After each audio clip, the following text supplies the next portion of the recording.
এই দেখো গাছে ময়ূর বসে আছে।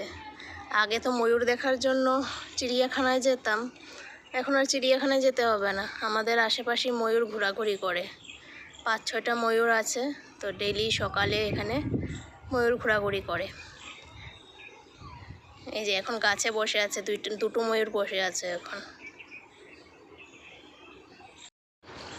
আর একটা দেখো আমাদের ছাদের উপর, ঘরের ছাদের উপর, এটা হচ্ছে সবচেয়ে বড় ময়ূর।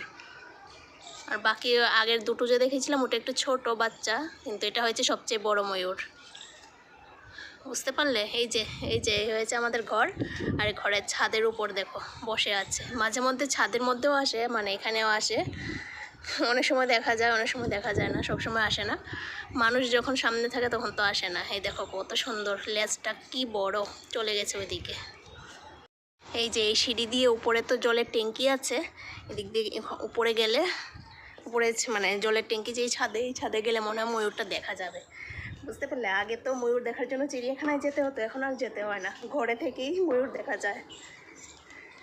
তারপর চুপি চুপি উঠতে হবে, আওয়াজ পেলে আবার চলে যাবে। এই যে বসে আছে।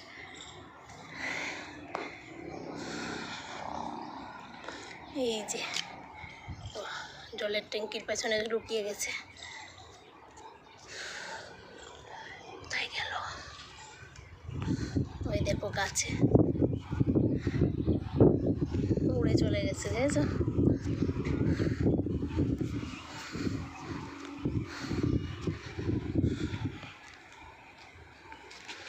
এই যে উড়ে চলে যাচ্ছে। ময়ূর যে উঠতে পারে সেটা কিন্তু আমার আগে জানা ছিল না, এখানে এসেই দেখতে পারলাম যে ময়ূর এক গাছ থেকে আরেক গাছে 3-4 তলা বিল্ডিংয়ের উপরে ময়ূর বসে থাকে। এখন ওই দেখো, ওই অনেক দূরে, ওই যে আরেকটা বিল্ডিংয়ের জলের ট্যাঙ্কির উপর বসে আছে, উড়ে গিয়ে ওখানে গিয়ে বসে আছে। আমার আওয়াজ পেয়েছে তো এখান থেকে চলে গেছে।